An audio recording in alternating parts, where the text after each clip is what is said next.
Hey guys.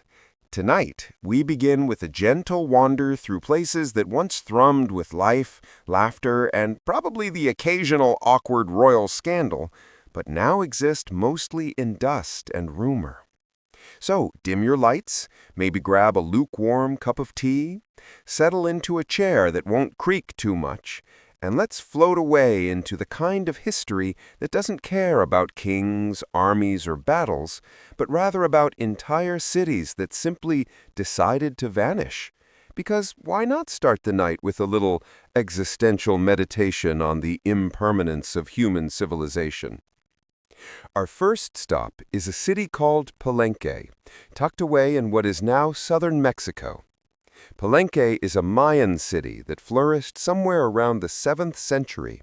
And by flourished, I mean it had all the hallmarks of a bustling metropolis: impressive temples, ornate tombs, and probably a fair share of people loudly complaining about taxes or local gods or the weather, because human nature never really changes.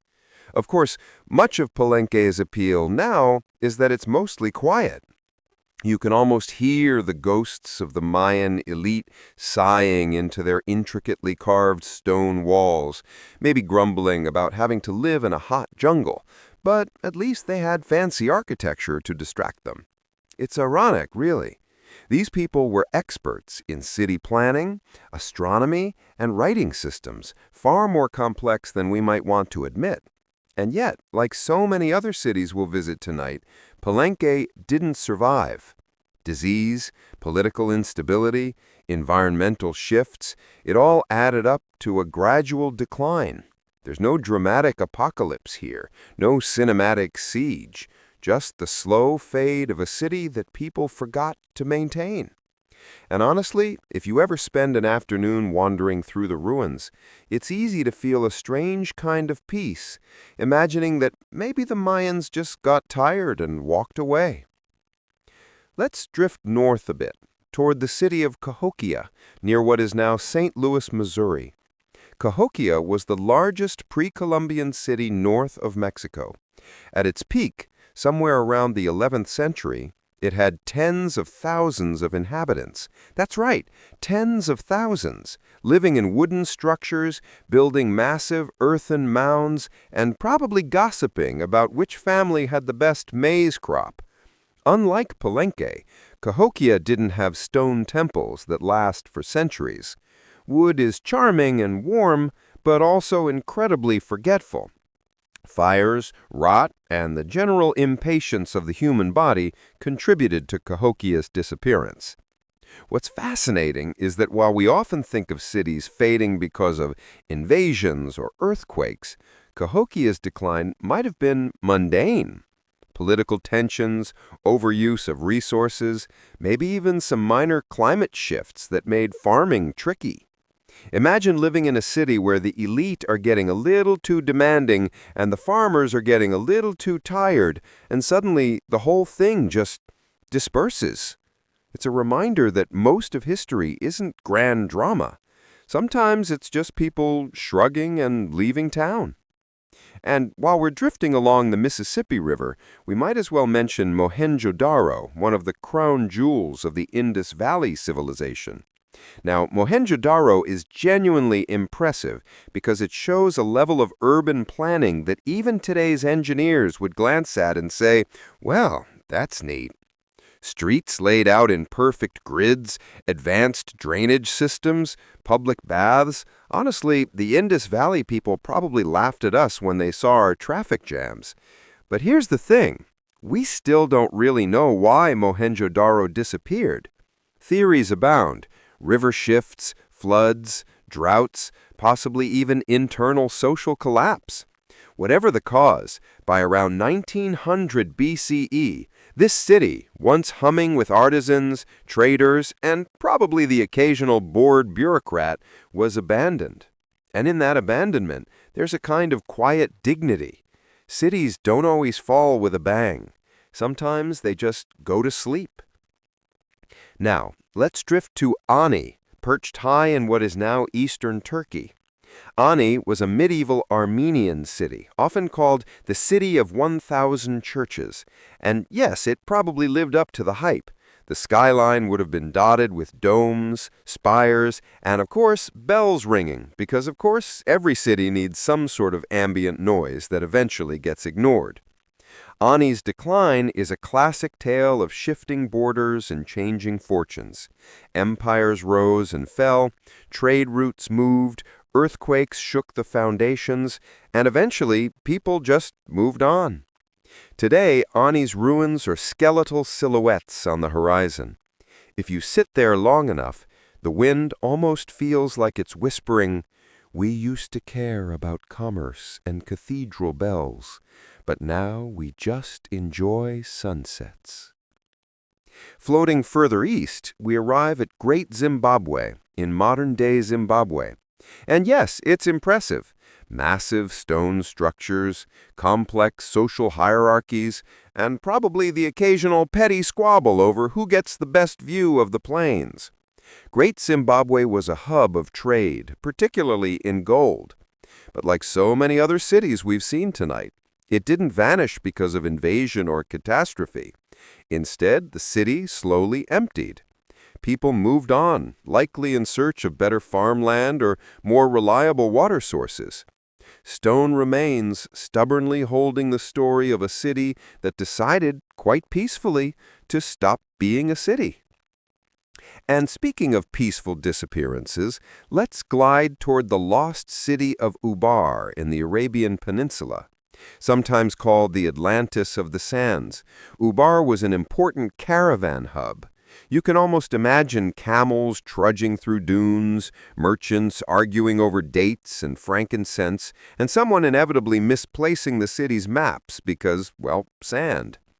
Ubar faded not from fire or conquest, but from desertification.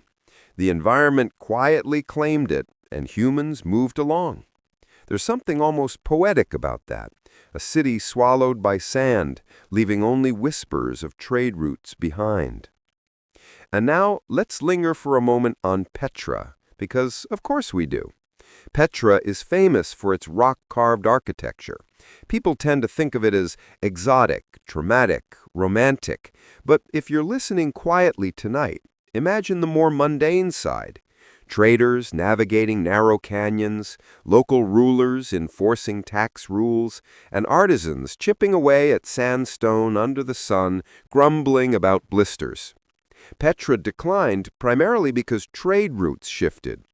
It's a gentle reminder that even the grandest, most beautiful cities can fade when commerce chooses another path. Nothing dramatic, nothing tragic, just the quiet, relentless movement of human priorities. And finally, for tonight's first part, let's drift toward Troy. Yes, that Troy, the one everyone vaguely knows from stories of wooden horses and epic poems. But Troy was a city long before Homer decided to immortalize it. Layers of Troy were built, abandoned, rebuilt, and abandoned again. Earthquakes, floods, economic shifts, and of course some legendary wars that may or may not have happened.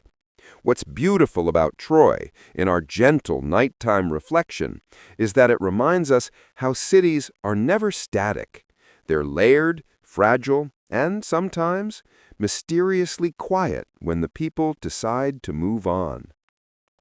So as we pause here, imagine floating through the ruins of Palenque, wandering the mounds of Cahokia, strolling through Mohenjo-Daro's grid streets, or just sitting on a sun-bleached stone in Ani.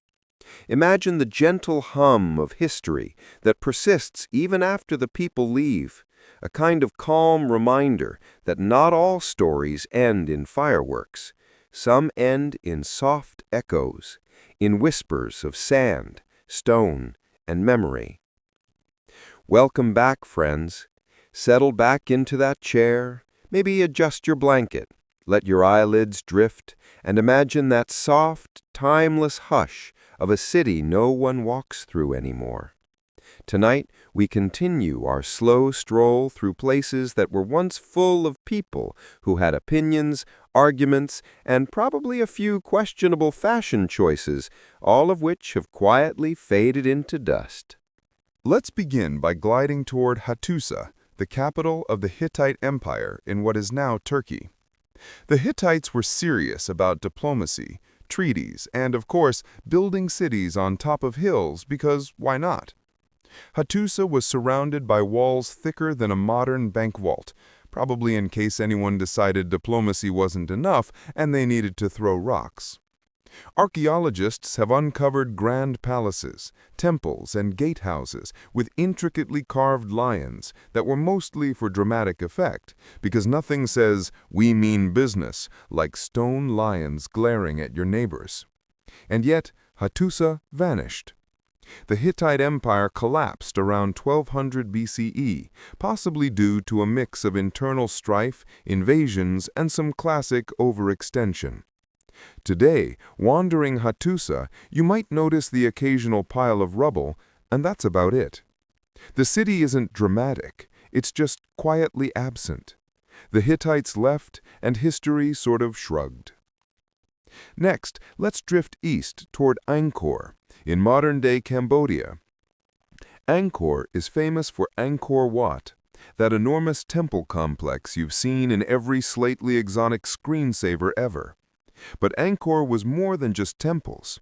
It was a bustling metropolis with sophisticated water management, markets, and maybe a fair number of people who complained about temple construction deadlines. Like so many other lost cities, Angkor didn't vanish in a blaze of glory. Instead, climate change, deforestation, and possibly overpopulation nudged people to move on. Imagine the final generation packing up their few belongings, leaving behind carved statues and intricate waterworks, probably sighing, "Well, I guess someone else can enjoy the moat." There's a particular serenity in that type of abandonment, as if the city whispered, "You tried your best. That's enough." Floating slightly south, we reach Tikal, another Mayan city. Tikal's enormous pyramids rise above the jungle canopy, but the city itself gradually emptied. There are hints of drought, political instability, and resource exhaustion, but mostly it just stopped being convenient to live there. Think of it like a favorite cafe you used to go to that gradually closes for renovations but never reopens. The pyramids remain, poking through the greenery like sleepy witnesses to forgotten meetings, missed birthdays, and probably some ancient coffee breaks we'll never know about. Now let's drift west, over to Knossos on the island of Crete. Knossos is associated with the Minoans, a culture famous for lavish palaces, art depicting people in flowy robes doing vaguely athletic things, and labyrinth myths. Of course, myths tend to exaggerate, so don't imagine endless minotaur hunts. Mostly, Knossos declined because trade shifted and earthquakes were not polite. The Minoans eventually faded into history, leaving behind frescoes of dolphins, bulls, and humans with questionable dance moves frozen in paint. Walking through Knossos now, you'd notice the sun-warmed stones and probably a faint urge to imitate the ancient jumpers in those frescoes. Or don't. No one's judging. The city isn't really there anymore. Drifting northward, we arrive at Leptis Magna in modern Libya. This Roman city was ambitious, opulent, and, if we're honest, a little overconfident. Leptis Magna boasted grand streets, baths, and marketplaces that probably smelled faintly of fish and olive oil. During the Roman Empire's peak, the city flourished. So much so that even Emperor Septimius Severus, who was born there, decided to lavish it with extra attention. Yet time is a careful equalizer. Over the centuries, the city faced earthquakes, silting of harbors, and general economic decline. By the time the sands of the desert pressed in, Leptis Magna was quietly abandoned. And now, walking among its columns and mosaics, you can almost hear the distant echo of Romans grumbling about taxes, baths being too hot, or the neighbor's pet goat wandering into the forum. Let's float further east to Fayoum in Egypt. Fayoum was a lush city near a lake, known for its agriculture and beautiful portraits on mummy cases. It thrived in the Greco-Roman period, but gradual environmental changes in the shifting Nile made life slightly less convenient. Over centuries, populations dispersed to other areas, and the city faded. Its disappearance wasn't catastrophic, it was gentle. People simply stopped living there as actively. Now the lake still reflects the sky, and the portraits remain in museums, quietly judging anyone who thinks modern life is stressful. Next, let's wander to Palenque's distant cousin Uxmal in the Yucatan Peninsula. Uxmal was a Mayan city with impressive pyramids and decorative facades that suggested the locals really cared about style. But Uxmal eventually faced the same fate as Palenque: slow decline due to drought, political shifts, and resource limitations. Imagine the last generation finishing construction on a pyramid and sighing, "Well, I guess this will do," before wandering off into the surrounding forests. Today the stones remain, stubbornly perfect, as if to say, "We were fancy, and you'll notice." Drifting west, let's pause in Volubilis, in modern Morocco. Volubilis was a Roman outpost, boasting mosaics, administrative buildings, and probably a few Romans complaining about sand in their sandals. Over time, the city was gradually abandoned due to political instability and changing trade routes. Today, the mosaics glint under the sun, and the city's absence is almost meditative. You can imagine someone standing in the forum, shrugging and saying, "Well, I guess it's time to leave," and then leaving. The quiet repetition of human exodus seems almost soothing when viewed from a millennium's perspective. And floating slightly south, we reach Great Zimbabwe's less famous cousin, Kami, in modern Zimbabwe. Kami was a later city that continued many architectural traditions of Great Zimbabwe, but eventually it too was slowly abandoned. Why?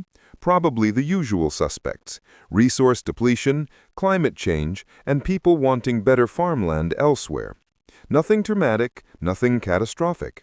Just a gentle migration out, leaving stone terraces behind to hold the stories of commerce, social hierarchy, and perhaps the occasional, slightly embarrassing royal mishap. Now let's drift northeast to Hampi in India. Hampi was the capital of Vijayanagara Empire and a place of temples, marketplaces, and royal intrigue. Its decline is a bit more dramatic than some of our other cities, attacked by neighboring states, partially destroyed, but the remnants are still stunning. Walking among its boulders and ruined temples, you can almost hear merchants yelling over their spices, musicians tuning instruments, and a king somewhere sighing, "I could have handled this better." And yet, despite all that chaos, the city's quiet ruins today seem almost playful, teasing the past with reminders of human ambition and occasional folly. And finally, for part 2, let's float over to Timgad in Algeria. A Roman colonial town, Timgad had streets laid out in perfect grids, public baths, and a library. You know, the usual Roman extras designed to make people feel cultured while trying to avoid stepping on stray chickens. Its decline came gradually, as trade routes shifted and the empire's influence waned. Eventually, Timgad's residents wandered off, leaving behind mosaics, stone columns, and probably a few disgruntled Romans muttering, "I guess I'll just go somewhere else now." The city is now quiet, and the echo of footsteps is left to modern visitors, which, if you think about it, is kind of comforting. So as we pause tonight, imagine floating through Hattusa's gates, wandering Angkor's canals, climbing Tikal's pyramids, and strolling the grid of Timgad.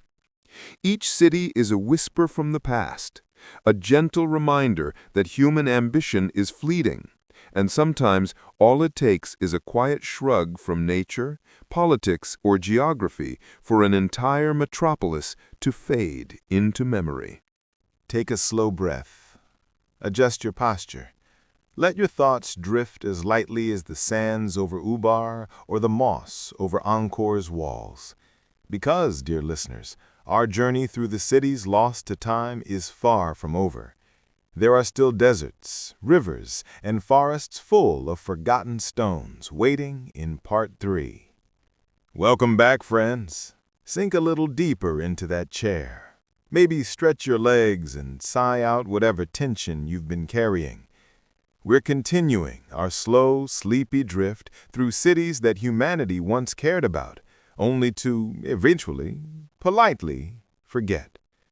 Tonight we wander into Europe, parts of Asia, and a few hidden nooks of Africa.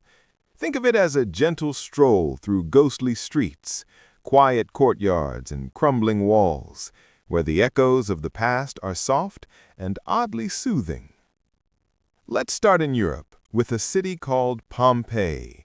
Yes, you've probably heard of Pompeii and the whole volcanic thing, but if you listen closely, beyond the dramatic ash and lava stories, you'll notice the quieter, human side.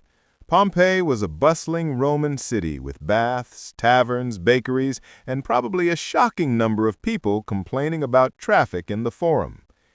Streets were lively. Markets smelled faintly of olives and baked bread, and local aristocrats were likely arguing over toga styles.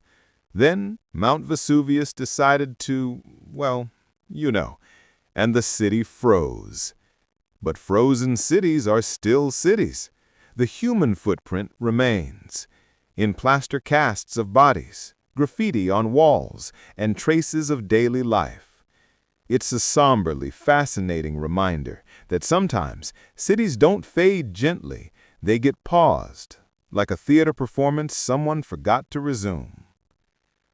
Drifting north to the British Isles, we can visit Tintagel, a cliffside settlement in Cornwall, England. Tintagel has a legendary reputation, thanks to stories about King Arthur, though historians tend to roll their eyes a bit at that. The settlement itself dates back to the early medieval period, trading in tin and other goods. People lived, worked, and probably argued over fishing rights and taxes. And then, for reasons as ordinary as shifting trade or political instability, Tintagel faded. No fiery battles, just the steady erosion of time and tides. Today, the cliffs remain, dramatic and windswept, while the people are long gone. Nature reclaimed the place, and you can almost hear the sea whispering, "We got this." Floating east to Pripyat in modern-day Ukraine, we step into a more modern form of lost city.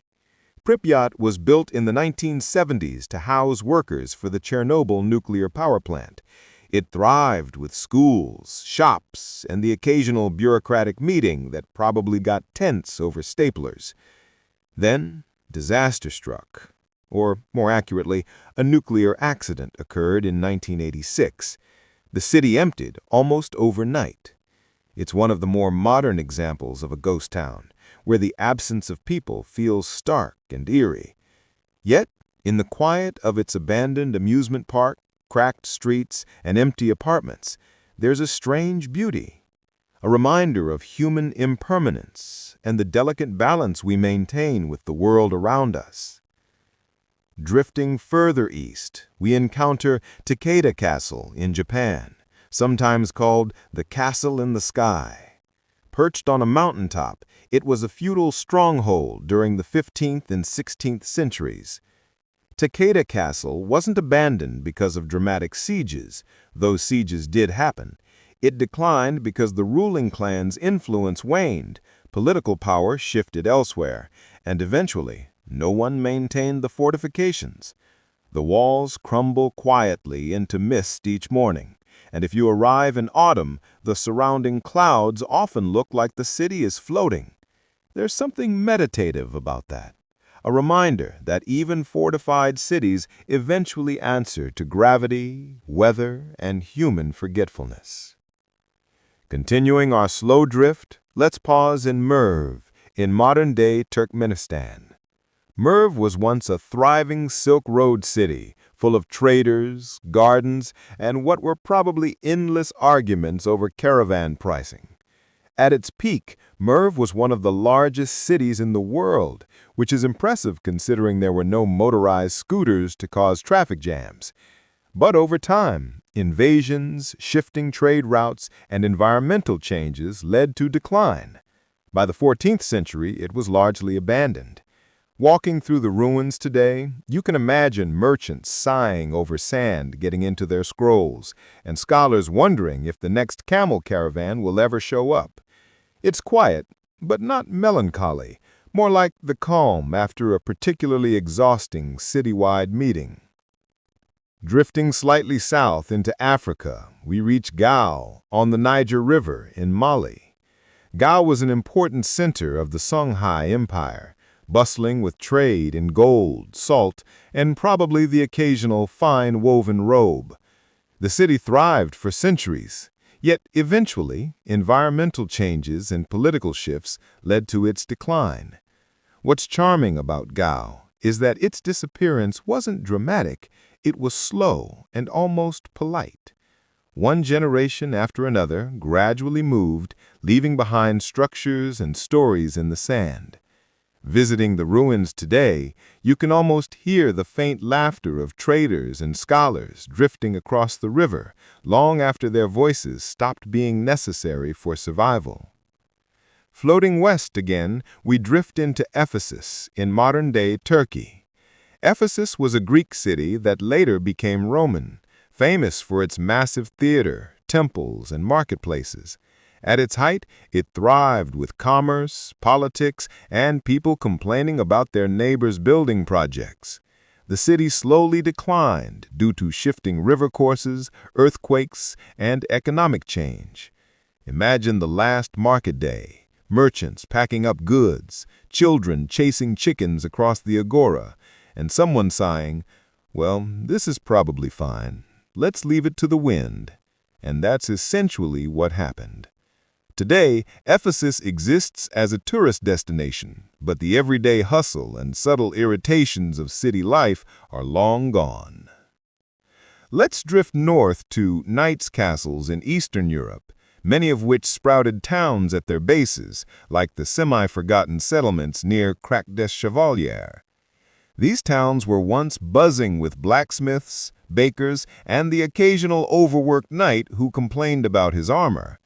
Over centuries, as trade routes shifted and political power centralized elsewhere, these towns slowly faded. The castles remain, sturdy and imposing, but the streets below are quiet. The people left, the markets vanished, and the smell of roasting bread is now only a suggestion carried on the wind.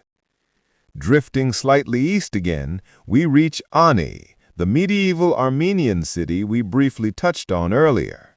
Ani deserves a closer look here. It once had hundreds of churches, a thriving marketplace, and probably more minor royal dramas than you could count on your fingers. The city gradually emptied as trade routes shifted and borders became unstable. It's not shocking, catastrophic, or dramatic, just a city deciding it wasn't worth maintaining. Today, standing among Ani's skeletal ruins, you can feel the stillness of stone and history, a place that quietly reminds us that all human effort is eventually optional. Finally, for part 3 tonight, let's drift over to Bhaktapur in Nepal. Bhaktapur was a city of artisans, temples, and festival crowds. Unlike some of our other cities, it wasn't abandoned entirely. It was just slowly overshadowed by political and economic changes, particularly the rise of neighboring Kathmandu. Streets that were once busy with pottery sellers, musicians, and children now echo with the occasional tourist's click. Bhaktapur is a gentle reminder that even when cities fade from prominence, they don't vanish entirely. They just settle into quieter rhythms, often unnoticed except for those willing to wander slowly and observe.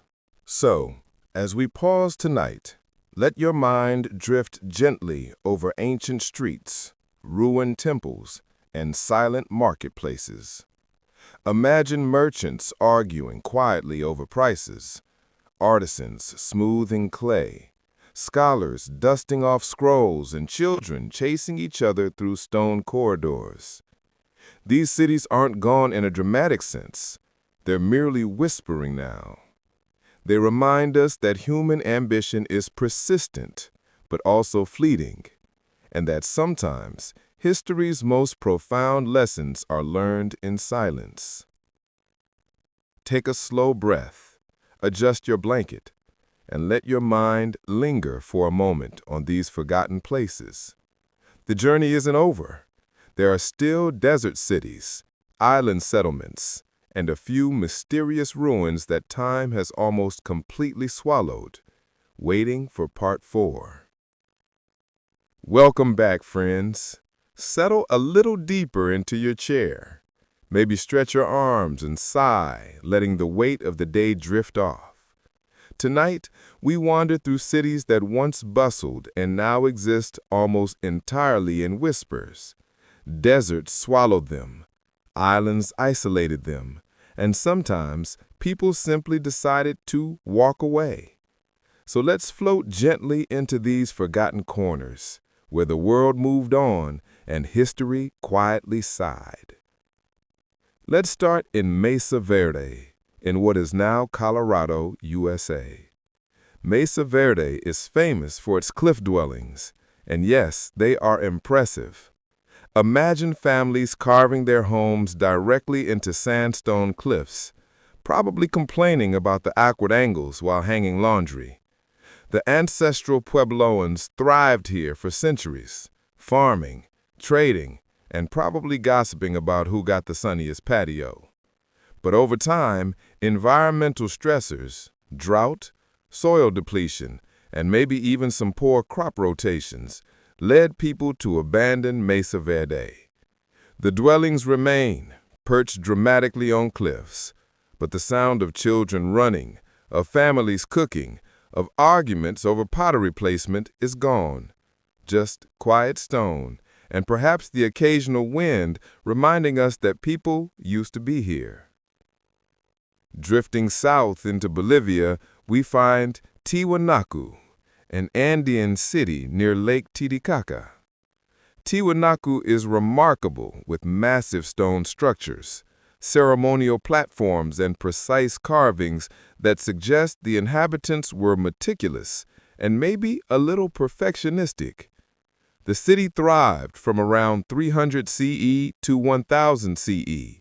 Then, like so many others, it gradually emptied. The reasons are probably environmental: drought, changing lake levels, and pressures on agriculture. Today, standing among the stones, it's easy to imagine people packing up quietly, leaving carefully stacked stones behind, muttering under their breath, "Well, this was fun while it lasted," and then walking away into the mountains. Let's drift east, across the Indian Ocean to Kilwa Kisiwani, off the coast of Tanzania. Kilwa was a bustling Swahili trade hub where merchants exchanged gold, ivory, and probably far too many stories about the latest scandal in Zanzibar. It thrived from the 9th to 16th centuries, when it started to decline, partially due to Portuguese interference, partly due to changing trade routes. The city's ruins are now scattered, sun-warmed stones glinting in the Indian Ocean light. Imagine the last merchant closing shop, locking up a warehouse full of spices, and walking away while thinking, "Well, I suppose someone else can sell the cinnamon now." Quietly, politely, Kilwa faded. Floating northwest to Herculaneum's distant cousin, we find another Roman city paused in time. Like Pompeii, Herculaneum fell victim to Vesuvius's lava and ash in 79 CE, but it's smaller, quieter, and somehow gentler. The buildings, mosaics, and traces of daily life are preserved beneath volcanic material. Imagine citizens frozen mid-conversation, mid-bite of bread, mid-sigh at a neighbor's questionable toga. The lava strangely preserved them with dignity, almost like a slow-motion pause button on life. And now, centuries later, we wandered through quietly, noting human habits, ambitions, and the occasional clumsy domestic mishap. Now let's drift into the deserts of Arabia, to the city of Al-Ula, once part of the ancient Nabatean kingdom. Al-Ula was a trade hub for incense, frankincense, and probably a lot of people complaining about sand getting into their shoes. Over time, trade shifted, political influence waned, and the city emptied. The sandstone cliffs now frame quiet streets, and the echo of footsteps long gone creates a calm resonance. It's not dramatic, it's just peaceful. The city decided it was done, packed its metaphorical bags, and left. The desert moved in, and life went elsewhere. Drifting to Easter Island, we find Orongo, a ceremonial village at the rim of a volcanic crater. Orongo is famous for its association with the Birdman cult and the ceremonial rites surrounding bird eggs. People built stone houses, carved petroglyphs, and probably argued quietly about who got which egg. But over time, deforestation, resource depletion, and social shifts caused the islanders to abandon Orongo. The stone houses remain, the petroglyphs stare back, and the wind whistles gently through empty streets. It's a meditation on impermanence, showing that even islands can host grand human ambition, only to be slowly abandoned. Let's drift north to Halik in Greece, that was submerged under a tsunami in 337 BCE.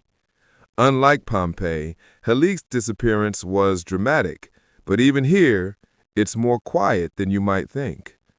The city was swallowed by water, leaving only whispered stories and legends behind. Archaeologists have since found it beneath layers of mud and sediment, revealing homes, temples, and daily life paused mid-step. It's a reminder that nature often has the final word, and that human cities, no matter how grand, are temporary. Floating eastward, we arrive at Polonnaruwa in Sri Lanka. Polonnaruwa was a capital city, full of palaces, temples, and royal intrigue. Its decline wasn't violent, it was simply overtaken by environmental shifts and political changes. As trade and influence moved elsewhere, people quietly left the city, leaving behind enormous statues, stone-carved inscriptions, and lotus ponds. Walking there today, you can almost hear the gentle whispers of courtiers discussing garden arrangements or minor policy disagreements that no longer matter. It's peaceful, unhurried, and just a slightly snarky in its persistence. We were important. Now, look at us. Drifting west to Bagan and Myanmar, we find a city that was once home to thousands of Buddhist temples. Bagan thrived from the 9th to 13th centuries, but over time, political instability, invasions, and natural decay slowed its vibrancy. Today, the temples still dot the landscape, silent sentinels of devotion, artistry, and perhaps someone's endless debates about roof tiles. The city gradually emptied, leaving stone and brick behind as reminders that civilization can be both grand and ephemeral. Finally, for part 4, let's pause in Timbuktu in Mali. Not exactly vanished, but for our purposes, quietly fading in prominence.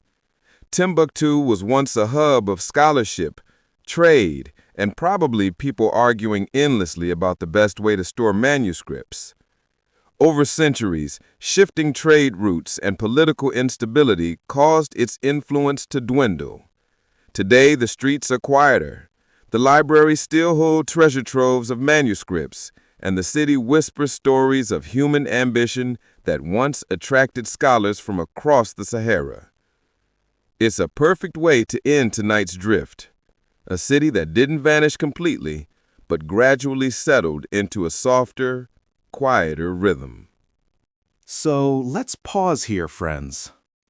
Imagine the soft hum of deserts, the quiet lap of ocean waves against abandoned ports, and the gentle rustling of leaves through stone houses long emptied. Cities rise, flourish, and fade, sometimes dramatically, sometimes quietly.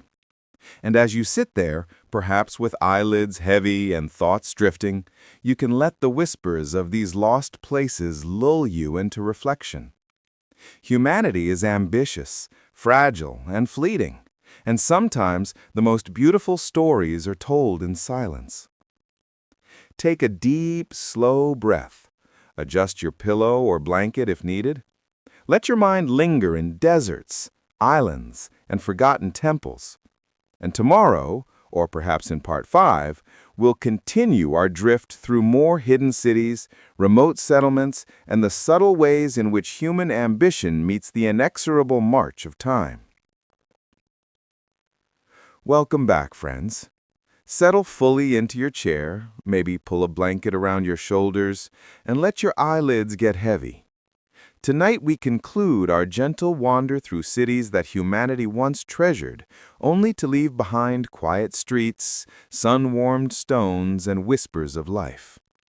There is a final handful of cities, tucked away in deserts, jungles, and islands, and then we'll pause, content in the slow, soft rhythm of history's passing. Let's begin with Shari Sukte, or the Burnt City, in modern-day Iran.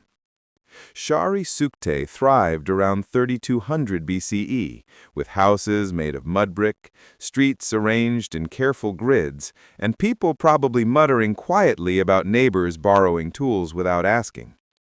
The city was an early hub for trade, pottery, and what seems to have been an advanced civilization for the time. And yet, it declined.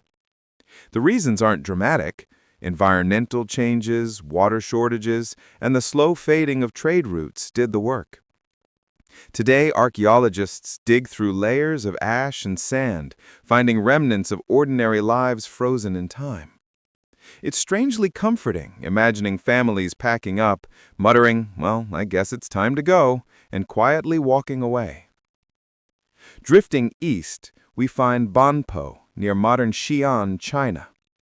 Banpo was a Neolithic settlement, home to early agriculturalists with pottery, storage pits, and maybe a few people grumbling about irrigation. The settlement thrived for centuries, teaching us that organized human life isn't a modern invention. But eventually, Banpo was abandoned, likely due to changing river courses, soil exhaustion, and a gentle shrug from history. Today, earthen walls remain, quietly reminding us that even small settlements have stories, and that leaving isn't always dramatic. Now let's float south to Zanzibar's forgotten sitter cities, small trading settlements that once thrived on the Indian Ocean. These towns hosted merchants dealing in spices, slaves, gold, and probably endless disputes over dock fees. They faded gradually, abandoned as trade routes shifted or colonial powers centralized commerce elsewhere. The stones, docks, and ruins remain, softened by tropical growth, a quiet testament to human effort in fleeting prominence. If you close your eyes, you can almost hear the distant chatter of merchants, the occasional bell from a coastal mosque, and the gentle lap of the ocean on the shore. Drifting west again, we reach Ctesiphon near modern Baghdad, Iraq. Ctesiphon was the capital of the Parthian and later Sasanian empires. It boasted palaces, bridges, and markets bustling with traders, scribes, and officials who probably complained about paperwork. The city eventually declined due to repeated invasions, shifting political centers, and the slow drift of rivers.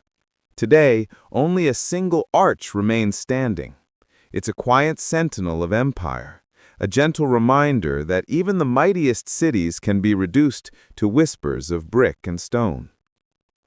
Floating northward, we arrive at Vijayanagara's hidden corners, revisiting parts of the Indian Empire not fully explored in Part 4. Beyond the main palaces and temples, villages and small settlements thrived, with people weaving baskets, singing songs during harvests, and occasionally arguing over temple offerings. When the empire fell to invading forces and political turmoil, these small communities quietly disappeared. Rocks, broken roads, and temples remain, waiting for modern travelers to tiptoe through history's gentle shadows. Let's drift further west to Pompeii's distant cousin, Stabiae, south of Naples. Stabiae, like Pompeii, fell to Vesuvius, but its villas and gardens remain slightly sunken in, slightly quieter, and slightly less famous. Imagine Roman families finishing breakfast, arguing over garden arrangements, or muttering complaints about neighbors' tile choices frozen mid-moment by volcanic ash. Walking through Stabiae today, you sense not drama, but a strange, peaceful pause. History didn't just stop, it napped. Floating east again, we reach Siggira in Sri Lanka. Siggira is a rock fortress and city complex built in the 5th century CE. Royalty, artisans, and gardeners populated the area, arguing quietly about palace plans, waterworks, and who got which view of the surrounding jungle. Eventually, the city was abandoned, gradually reclaimed by forest and vines. The frescoes, walls, and gardens remain, whispering stories of ambition, beauty, and quiet exhaustion. Nature gently nudged people out, leaving behind calm ruins that seemed to sigh, "It was nice while it lasted." Next we drift to Ani's distant neighbors, smaller settlements along trade routes in medieval Armenia and eastern Turkey. Like Ani itself, these towns rose with commerce and regional influence and fell quietly as trade shifted or borders changed. There were no dramatic sieges, mostly tired people deciding, well, it's probably time to go. Stones, churches, and walls remain, quietly meditating on centuries of human effort and subtle dynastic disputes nobody remembers. Finally, we pause on the Isles of Scilly off the coast of England. Long before they became picturesque retreats for modern tourists, small settlements dotted these islands. People fished, farmed, and occasionally argued about tides, boats, or neighbors borrowing too much salt. Over time, environmental pressures and declining trade made the islands less hospitable. Families left quietly, boats packed, leaving the stones, small walls, and ruins behind. Today, the islands seem timeless, a quiet meditation on human persistence and gentle absence. So as we end tonight's drift, imagine all these cities together. From the cliff dwellings of Mesa Verde to the floating mists of Takeda Castle, from the stone temples of Bagan to the Isles of Scilly. Each one represents human ambition, daily life, and ultimately, gentle impermanence. People argued, celebrated, loved, worked, and occasionally got annoyed at their neighbors. And then they left. The stones remain, the echoes remain, and the quiet lessons of history linger. Take a slow, deep breath. Let your eyelids drift. Let your thoughts wander among empty marketplaces, silent temples, and crumbling palaces. Cities rise and fall. People come and go. And sometimes the most profound history is the kind that speaks softly, almost imperceptibly, in the stillness of time. Good night, friends. May the whispers of forgotten cities guide you into calm, gentle sleep. Welcome back, friends. Nestle a little deeper into your chair. Adjust your blanket, perhaps stretch a tiny bit, and let your mind float lazily toward quiet streets and empty marketplaces. Tonight, we meander through some smaller, lesser-known cities that history has almost entirely forgotten. Places that didn't like the textbooks, but whose quiet absence has its own story to tell. Let's begin with Lothal, in modern-day India. Lothal was part of the Indus Valley civilization, known mostly for its dockyard, which was apparently very impressive for 2400 BCE. Merchants, sailors, and perhaps the occasional bored bureaucrat walked its streets, trading beads, gems, and probably complaints about sunburn. Eventually, environmental changes and shifting trade networks led to the city's abandonment. Unlike some other cities, it wasn't dramatic. There were no great battles or floods that wiped it clean. People simply left, perhaps muttering under their breath, "Well, maybe the next generation can handle the docks." Today, the site sits quietly, mostly just dirt and stone, whispering the mundane realities of life long gone. Drifting west, we arrive at Hattusa's smaller neighbors, settlements near the Hittite capital. These towns once supported the capital plans with artisans, bakers, and bureaucrats endlessly filling out clay tablets. Over time, as the Hittite Empire faltered, these supporting towns emptied too. No one paid attention. The mud brick walls crumbled. It's a reminder that the fall of empires often starts quietly, with small settlements fading into dust before the grand capitals ever truly collapse. Floating south to Kilwa's little outposts dotted along the Tanzanian coast. These islands once housed traders who probably complained constantly about tides, mosquitoes, or pirates.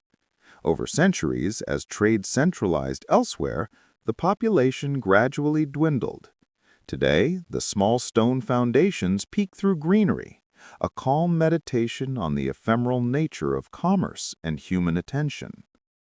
Next, let's pause in Thonis Heraklion, a small city submerged beneath the Mediterranean near Alexandria, Egypt.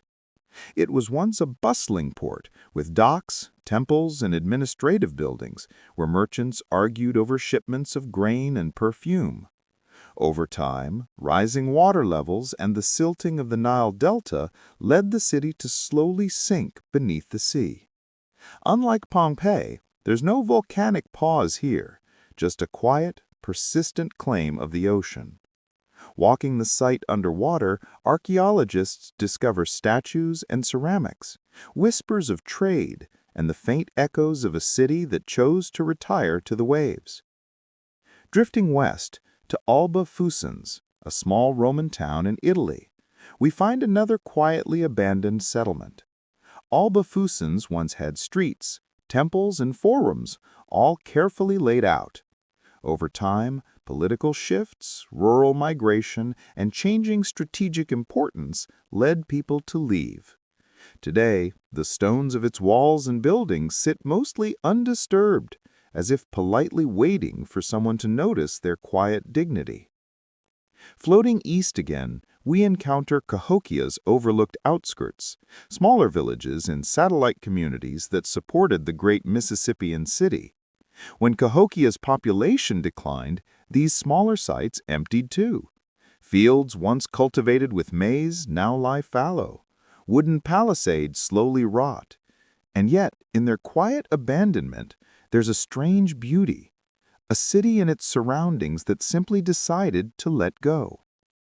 Now let's drift south to Great Zimbabwe's minor settlements, scattered around the central plateau of modern Zimbabwe. These communities were part of the broader trade network, exchanging goods and livestock, and probably arguing about livestock management. As the central city declined, these villages emptied too, leaving terraces, stone foundations, and the faint echoes of daily life. Nature quietly reclaimed the land, and history remained unhurried. Floating northeast, we can pause at Aksum's forgotten suburbs around modern Ethiopia. The Aksumite Empire thrived with trade in ivory, gold, and incense. Beyond the main city, smaller neighborhoods supported the metropolis. Over centuries, shifts in trade, environmental challenges, and political changes caused these suburbs to gradually empty. Today, Stone foundations and carved stelae remain, reminders that history isn't just about great capitals, it's also about the small, quiet communities that fade gently with time. Finally, let's drift toward Ubar's lesser-known caravan stops, scattered across the Arabian desert. These way stations supported travelers with water, shelter, and the occasional story about which merchant annoyed the camel driver the most. Over time, as desertification progressed and trade routes shifted, these stops were abandoned. Today, only faint depressions in the sand remain, and the desert winds whisper their quiet memories to anyone patient enough to wander. So as we pause tonight, imagine all these minor settlements alongside the grander lost cities we visited. Each has a story, even if it's subtle. Merchants argued, artisans worked, children played, and families packed up their few belongings and moved on. The stones remain, the foundations whisper, and the quiet rhythm of human impermanence hums gently beneath it all. Take a slow, deep breath. Let your eyelids drift, and let the soft hum of these forgotten places guide you toward calm reflection. History doesn't always shout. Sometimes it simply whispers through empty streets and sun-warmed stones. Welcome back, friends. Settle fully into your chair, maybe nestle under your blanket, and let your thoughts float gently toward quiet streets, sun-warmed stones, and empty courtyards. Tonight, we conclude our journey through cities lost to time. The grand capitals, the bustling ports, the cliffside settlements, and the minor villages all now quietly whisper to us through the centuries. Let's drift one last time over forgotten desert cities, those resilient outposts where people dared to thrive against sand, wind, and heat. Cities like Ubar, Shar Shukte, and the smaller caravan stops in Arabia remind us that human ambition is persistent, but also fragile. These settlements didn't fall dramatically. They faded, slowly, gently, almost politely. Travelers packed their camels, families moved to more hospitable lands, and the desert reclaimed streets and walls with quiet patience. Today, walking among the sand-swept ruins, you might notice faint depressions marking where walls once stood, stones warmed by the sun, and a whisper of life that was long ago. It's peaceful. The desert doesn't rush. Neither did history in these places. It simply moved on. Floating toward the jungles and forests of the past, we remember Angkor, Palenque, and Ukmal. These cities, lush with water systems, marketplaces, and temples, were eventually overtaken not by enemies, but by nature itself. Trees grew through walls, vines strangled columns, and wildlife reclaimed plazas once busy with merchants, dancers, and priests. There's a soft irony in this. Human civilization, with all its complexity and grandeur, eventually gives way to something quiet, green, and eternal. Standing among these ruins, you can almost hear the faint laughter of ancient children, the soft murmur of conversations, and the gentle footfalls of people long gone. Drifting east to Ban Xiang in northeast Thailand, we find a Bronze Age village with evidence of early metallurgy, ceramics, and agriculture. People likely spent their days farming, crafting, and debating pottery techniques. Over time, the site was gradually deserted, leaving behind traces that archaeologists now study in quiet awe.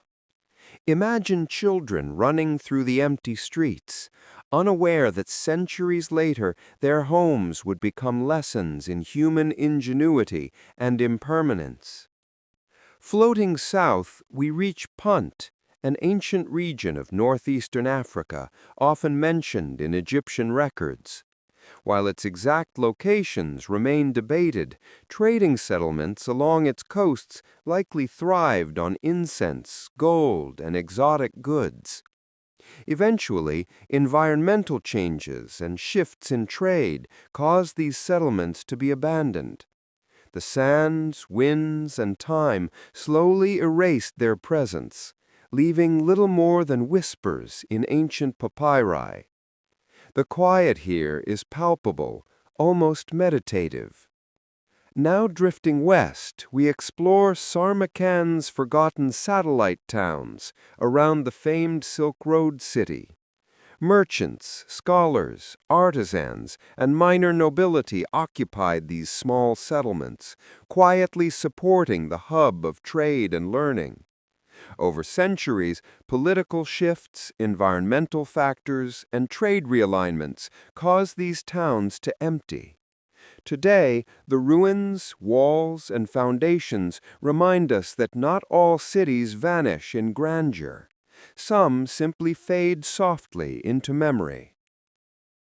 Next, floating northeast, let's pause at Akkad's minor settlements from the heart of Mesopotamia. The Akkadian Empire was powerful, but smaller towns supporting it, farmsteads, workshops, and minor trade posts gradually emptied as the empire declined. Today, archaeologists dig quietly through layers of mud brick, uncovering faint traces of everyday life, children's toys, broken tools, and simple homes. There's no drama here, just the patient quiet of history slowly reclaiming space. Drifting south again, we arrive at Tiwanaku's surrounding villages, outside the ceremonial heart of Bolivia's Andean city. While the main site thrived ceremonially, smaller settlements supported agriculture, trade, and daily life. Environmental shifts, droughts, and political pressures caused these villages to slowly empty, leaving terraces, stone walls, and faint hints of streets. Walking through them today, it's possible to imagine the soft footsteps, whispered arguments, and minor celebrations of lives long past. Floating eastward, we discovered Dong Son's small villages in ancient Vietnam. Famous for bronze drums, these villages thrived quietly on agriculture, craft, and modest trade. Over time, floods, soil exhaustion, and migration led inhabitants to leave. Foundations, pottery, and traces of canals remain as meditative evidence of ordinary life. There's no violence, no dramatic end, just gentle disappearance, like a sigh through the centuries.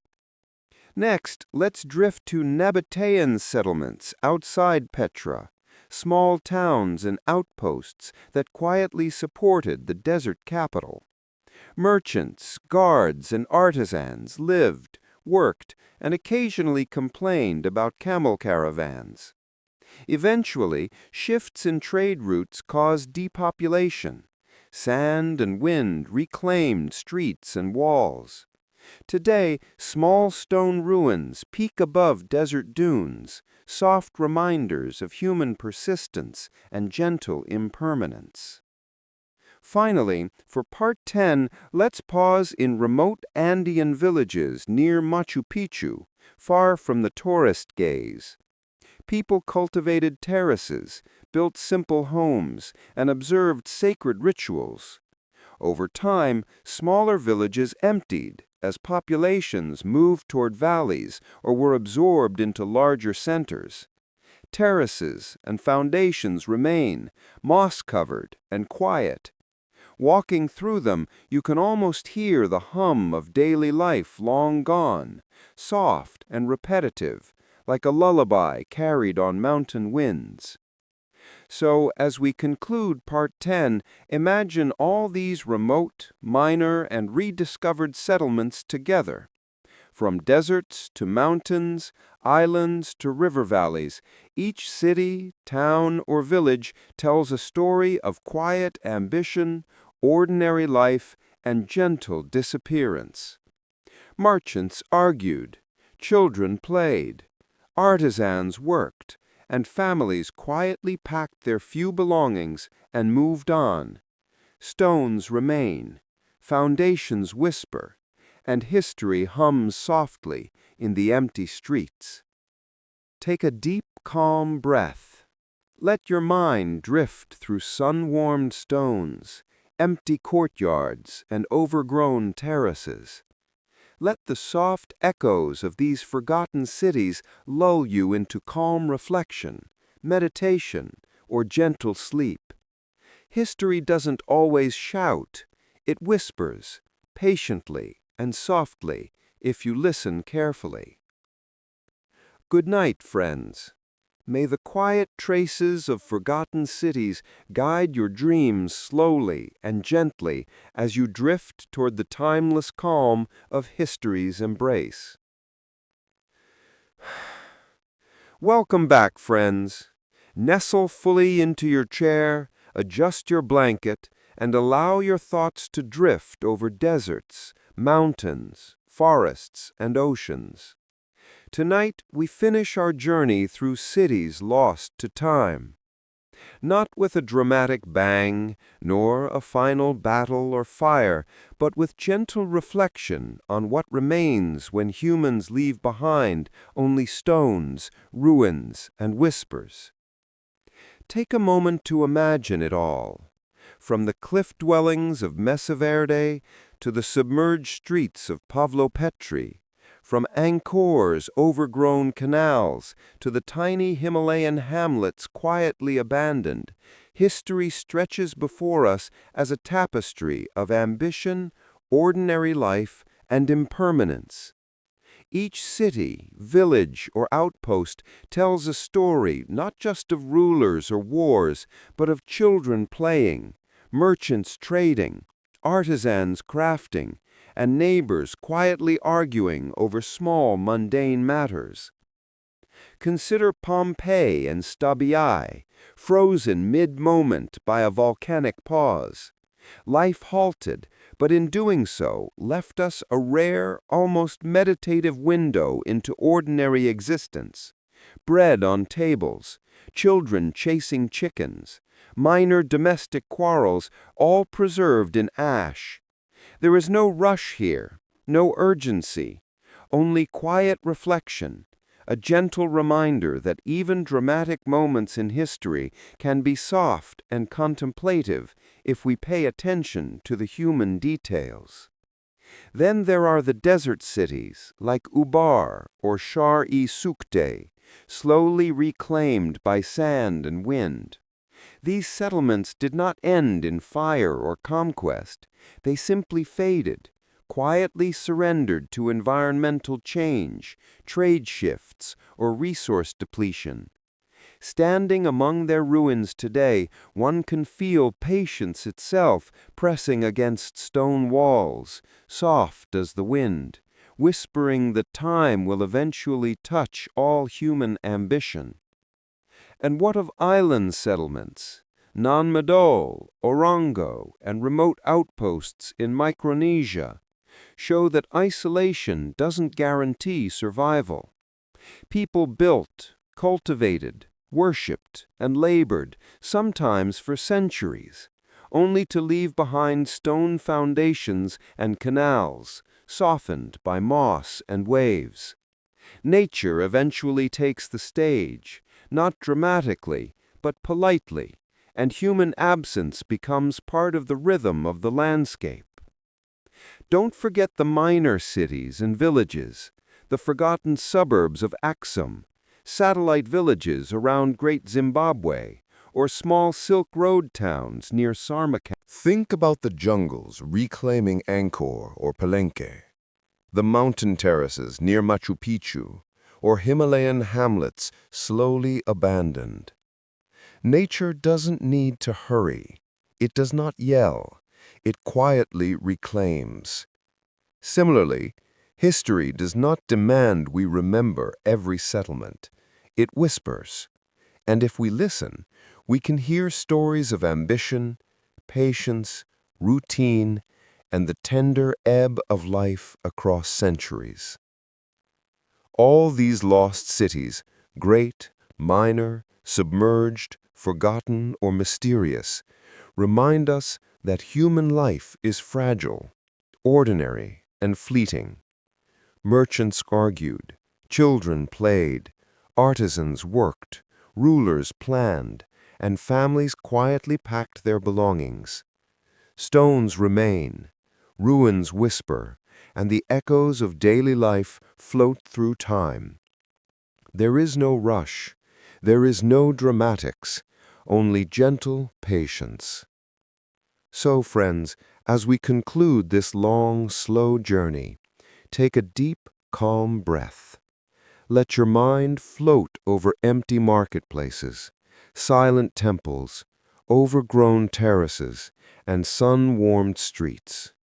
Let the gentle hum of absent human activity guide your thoughts, soothe your mind, and ease you into reflection or sleep. The world of forgotten cities is not dramatic. It is meditative. It is soft.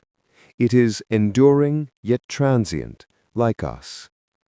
Remember, history doesn't always shout.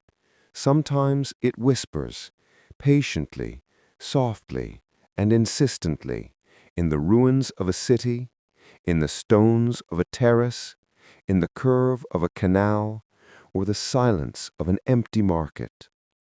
It reminds us that life is fleeting, effort is temporary, and yet traces remain to guide future wanderers, dreamers, and historians like us. Take one last deep breath, let your eyelids get heavy, and let the whispers of these forgotten cities carry you gently into calm, soft sleep. Let the stones, the ruins, and the silent streets remind you that there is beauty in impermanence, continuity in absence, and quiet wisdom in the soft, patient echoes of the past. Good night, friends. May your dreams drift among lost cities, silent temples, and overgrown streets.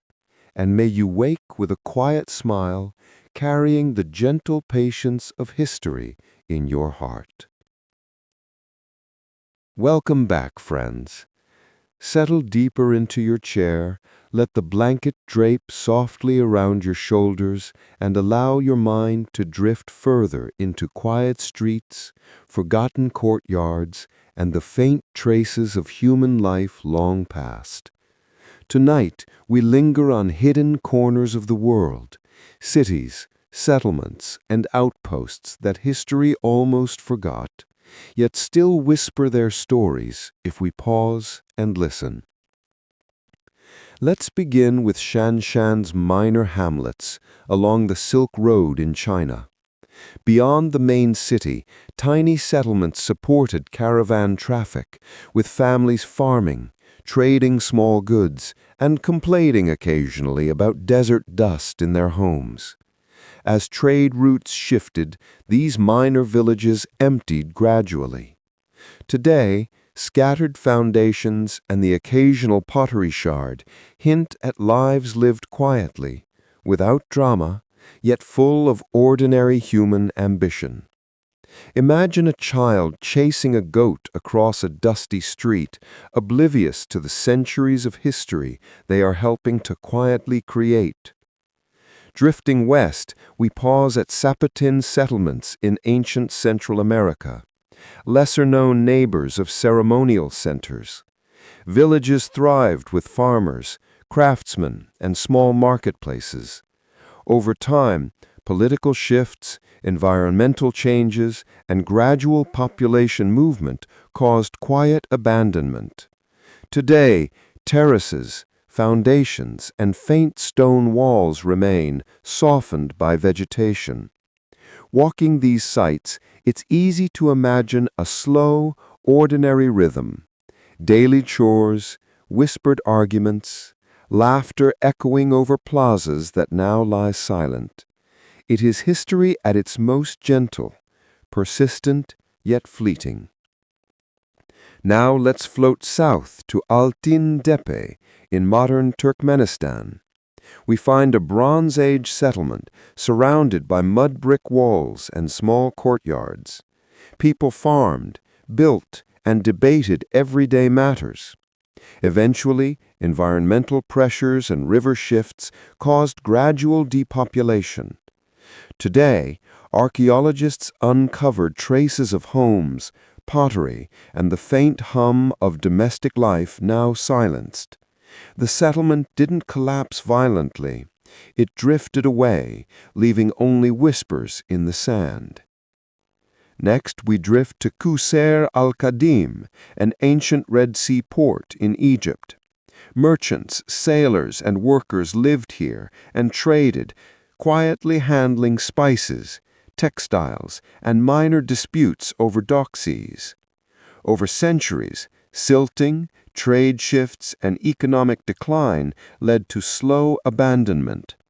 Walking the site today, one can almost hear faint footfalls, a soft breeze carrying murmurs of commerce, negotiation, and daily life long gone. It is history at its most gentle, persistent, yet fleeting. Now let's float east to Banpo's periphery dwellings, the quiet homes surrounding the central Neolithic settlement. Families farmed, children played near pottery kilns, and villagers argued quietly over irrigation canals. Eventually, changes in the river, soil, and climate caused the site to be abandoned. The remains today are subtle. Impressions of walls in the earth, pottery fragments, and the faint hum of ordinary human life now silenced. There is no drama here, just the calm, patient passage of centuries. Drifting northward, we pause at Samarra's minor courtyards, neighborhoods surrounding the Abbasid capital. Merchants and residents lived quietly, managing daily routines, household chores, and minor disputes.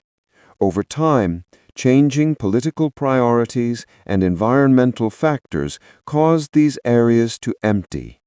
Stones and foundations now stand silently, overgrown with weeds, as if waiting for someone patient enough to hear their gentle story. Next, we float to remote Andean settlements, tucked on lesser-known ridges. Families cultivated terraces, tended livestock, and observed seasonal rituals. Over generations, small villages were abandoned due to population shifts, climate changes, or integration into larger towns. Moss-covered stones and pathways remain, quiet and serene. The absence of people feels almost respectful, as though the mountains themselves are cradling these faint traces of human life. Finally, for Part 12, let's drift one last time over forgotten islands of the Pacific, small settlements long abandoned as trade routes shifted or environmental pressures made life difficult. Houses, stone walls, and terraces peak from overgrowth. Families once walked these paths, carried food, laughed, and argued softly. Today, only the faint hum of wind, the rustle of leaves, and the occasional bird disturb the calm. It's a final reminder that history's whispers are not loud. They are patient, soft, and enduring. Good night, friends. May the calm, quiet echoes of hidden cities guide your dreams, gently and patiently, as you drift into the serene embrace of history's soft, enduring patience. Welcome back, friends. Take a deep, slow breath. Pull the blanket a little closer. Adjust your pillow if you need, and let your mind drift without hurry. Tonight, we embark on the final leg of our long, quiet journey, a gentle meditation over all the cities, towns, and settlements we have visited, some great, some minor, some almost mythical. Every stone, every terrace, every empty street holds a whisper, a memory, a trace of lives once lived. And tonight, we will float among them all, quietly, gently, without urgency, letting the weight of centuries soften around us like a warm, calm tide. Let us begin in the deserts. Imagine the sun rising slowly over the dunes, casting long, gentle shadows on the foundations of Ubar, the so-called Atlantis of the sands. Once a trading hub for incense and spices, it now lies beneath drifting sand, almost as if the earth itself sighed and said, "You have done enough." Think of merchants with camel caravans, careful to balance jars of frankincense, and the occasional merchant grumbling about the last camel's stubbornness. Families loaded their modest belongings and moved on, leaving behind walls, streets, and foundations for future eyes to discover. The sand, patient and unhurried, gradually covered everything, until all that remained were faint whispers for archaeologists and dreamers to hear centuries later. Not far from there, along the Silk Road, picture Shanshan and its minor villages. Caravans arrived slowly, dust trailing behind wheels, while villagers traded pottery, wool, and grain. Children played in the streets, occasionally chasing goats or racing each other to fetch water. Someone probably complained about the smell of drying dung, while another quietly argued over the quality of woven baskets.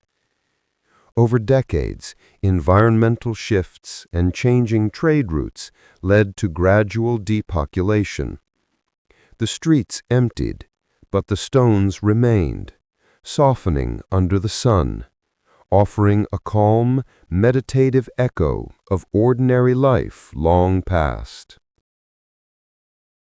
Drifting west, the ruins of Pompeii emerge, frozen not in battle, but under a blanket of volcanic ash. Streets that once buzzed with conversation, smells of freshly baked bread, and occasional disputes over property now lie silent. Think of children chasing chickens, shopkeepers shouting prices, and neighbors arguing over laundry lines. There is no rush here. The ash, heavy but calm, preserved everything in a quiet pause. And when you walk among the ruins today, you can almost hear a faint hum of life, a reminder that even in moments of catastrophe, history can feel gentle, reflective, almost poetic. Now let us float north to Hattusa, the Hittite capital, and its lesser-known neighbors. The city walls, once bustling with artisans, bakers, scribes, and soldiers, now stand in quiet ruin. Streets that carried the hurried steps of officials are empty. Courtyards that once held markets, now overgrown with grass and wildflowers. Imagine a scribe hunched over a clay tablet, muttering about taxes, while a baker rolls dough in the early morning light. The smaller towns surrounding the capital supported the empire quietly, and as the empire waned, so did these settlements. Today, only stones, foundations, and faint echoes remain, soft and patient, offering the gentle reminder that even empires eventually dissolve into quiet absence. Drifting further south, let us consider Great Zimbabwe and its satellite villages. The main city, with towering stone walls, symbolized power and prestige. Around it, smaller villages supported craftsmen, traders, and farmers, all going about their daily routines. Imagine a potter shaping clay beside a modest house, while children play nearby, the sun warm on their shoulders. Over centuries, as the central city's influence waned, these villages were abandoned. Terraces, walls, and pathways remain, softened by moss, wind, and time. Nature gradually reclaims its space, and the faint hum of once lively settlements settles into meditative quiet. And now let us float across the oceans to Nan Madol, the mysterious island city built on basalt columns. Canals, stone foundations, and ceremonial platforms stand as silent testimony to human ingenuity and stubbornness. People once carried stones from distant islands, built structures on fragile coral islets, and organized their lives around rituals and daily survival. Families walked over narrow causeways, merchants bargained quietly, children explored narrow streets. Over time, political shifts and environmental changes led to gradual abandonment. Moss-covered basalt rises from the water, silent, patient, and enduring, a gentle monument to quiet persistence and eventual disappearance. Drifting back to the Americas, picture Tiahuanaco, Palenque, and other Mesoamerican centers. The ceremonial plazas, pyramids, and residential terraces all supported lives full of rhythm, purpose, and the occasional complaint about neighbors or labor expectations. Over time, minor settlements emptied as populations moved, environmental pressures shifted, or political power changed hands. The grand temples remain, partially reclaimed by vegetation, offering faint echoes of processions, markets, and domestic life. Imagine children weaving between columns, artisans finishing sculptures, and merchants packing up their wares quietly, unaware that centuries later someone would walk among their abandoned streets, marveling at the gentle traces of their existence. And let's not forget the Himalayan hamlets and Andean terraces.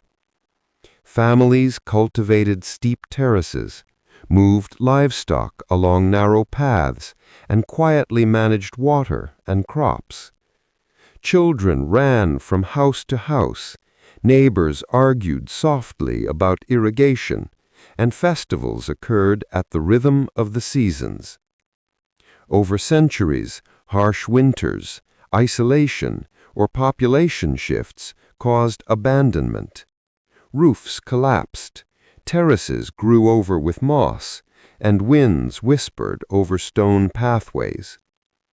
Yet the memory of ordinary life lingers in foundations, pathways, and the very curves of the landscape, soft and meditative, a quiet reflection of impermanence. Drifting to Europe, imagine Alba Fukens, Ani, and Tintagel, minor settlements overshadowed by greater powers, yet full of quiet life. Streets carried the footsteps of children and merchants. Courtyards smelled of baking bread and livestock.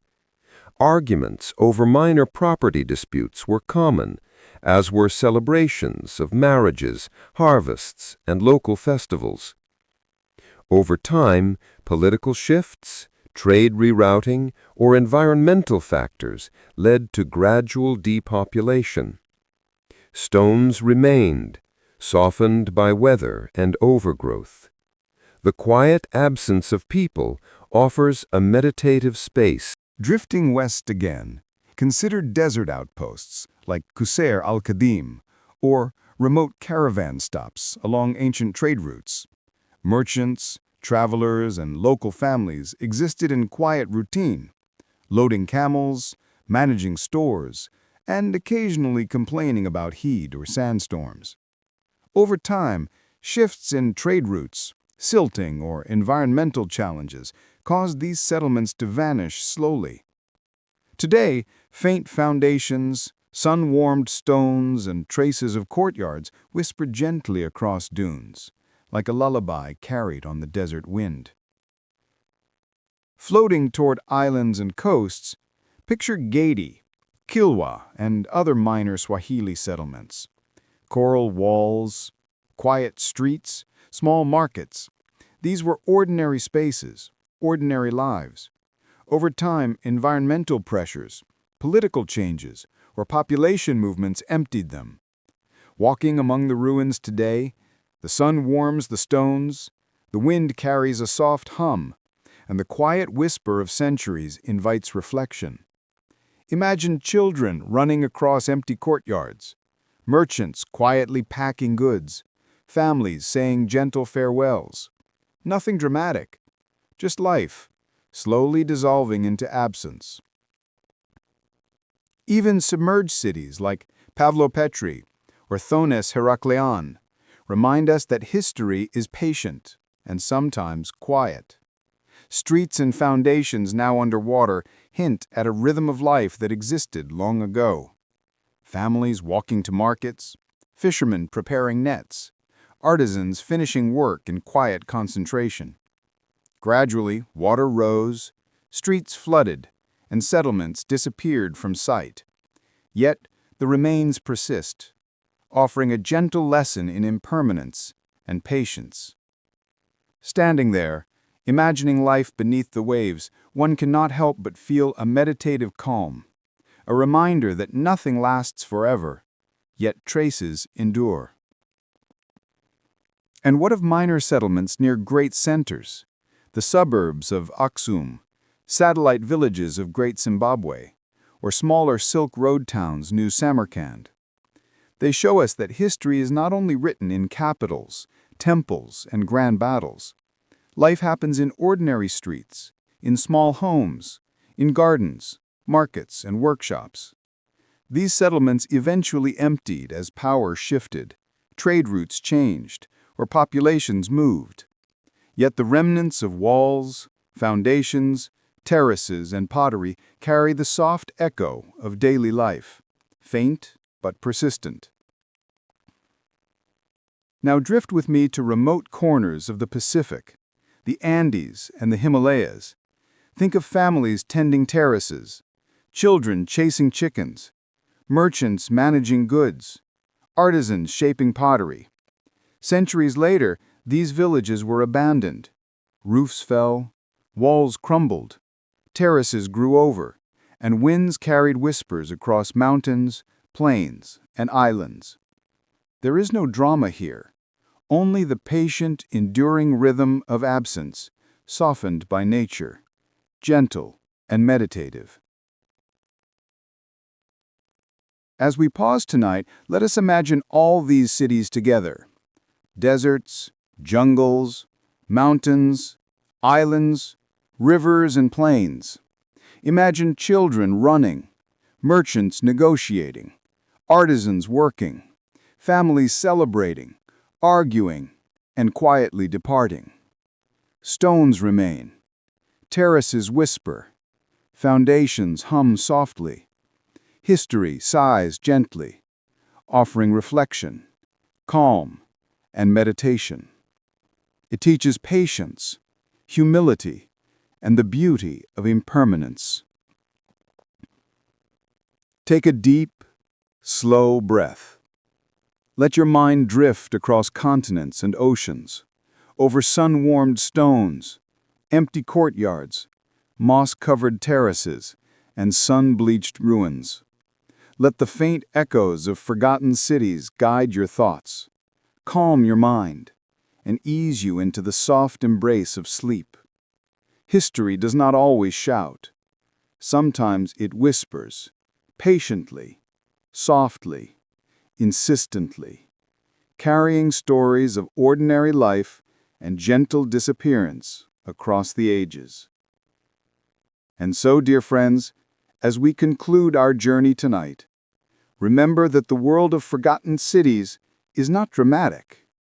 It is meditative. It is patient. It is soft, enduring, and beautiful. Life is fleeting. Ambition is temporary. Yet traces remain for those willing to notice. Stones, foundations, terraces, and empty streets carry wisdom. That absence can be gentle, disappearance can be graceful, and time will eventually touch all human endeavor, softening it into whispers. Close your eyes. Let your mind drift. Walk slowly among sun-warmed ruins, quiet courtyards, overgrown terraces, and silent markets. Hear the faint laughter of children, the quiet shuffle of feet, the soft murmur of ordinary life long gone. Let the calm, patient echoes of forgotten cities carry you gently into deep, reflective sleep. Good night, friends, and may the whispers of lost cities, softly, patient, and enduring, guide your dreams slowly, gently, and endlessly into the quiet embrace of history's timeless patience.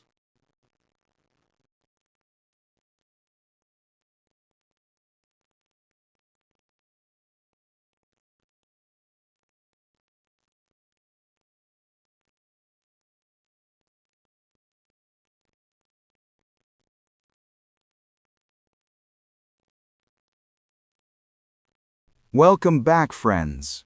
Settle fully into your chair. Make sure your blanket is snug and allow your mind to drift. Tonight, we take a final, extended journey through the forgotten cities of the world. Not with battles, fireworks, or grand collapses, but with a slow, calm exploration of streets, terraces, courtyards, and marketplaces long abandoned. Think of it as a meditation on impermanence, human ambition, and quiet endurance. Let's begin in the Middle Eastern deserts, where trade routes once hummed with caravans. Picture Ubar, the Atlantis of the sands. Merchants argued quietly over camel loads of frankincense. Scribes tallied debts, and children ran between tents, laughing. Over time, trade routes shifted, sand drifted, and families left. Today, only faint traces remain beneath the dunes. Imagine walking there at dawn. The wind whispers softly across sun-warmed stones, and the silence speaks louder than any story ever recorded. It's gentle, meditative, almost hypnotic. Nearby, consider the small villages that supported Shanshan along the Silk Road. Here, families farmed along dusty canals, children chased goats, and potters worked clay by hand. Streets that once carried the laughter and complaints of ordinary people are now soft impressions in the earth. Nobody built monuments here. Life was small, repetitive, ordinary. And yet when it disappears, it leaves the kind of calm reflection that larger cities rarely offer. Floating eastward, the submerged streets of Pavlopetri await. Bronze Age homes, narrow streets, and foundations lie underwater. Imagine people carrying baskets of olives, children skipping stones along canals, artisans finishing the day's work in quiet concentration. Gradually, water rose, streets flooded, and settlements disappeared from sight. Yet the remains persist, offering a gentle lesson in impermanence and patience. Standing there, imagining life beneath the waves, one cannot help but feel a meditative calm. a reminder that nothing lasts forever, yet traces endure. And now, as our long journey through forgotten worlds slowly comes to an end, take one last deep breath and let the echoes of history settle gently around you. We've wandered through lost cities, abandoned villages, quiet valleys, and silent ruins, all carrying soft whispers from lives long gone. If you felt calm, relaxed, or comforted, remember that history is not only loud battles and great empires. Sometimes it is simply a quiet breath, a gentle memory, a story waiting patiently in the dark.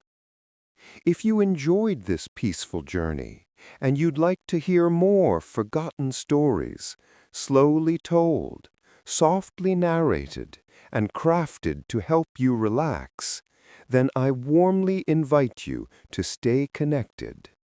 Please consider subscribing to the channel, leaving a like, and turning on the notification bell so you never miss a new slow, calming trip into the hidden corners of our past. Your support helps this channel grow and allows more people to discover these quiet, meditative stories from history. Thank you, truly, for being here. Rest well, sleep peacefully, and I'll see you again on our next slow, gentle journey into the past. Good night.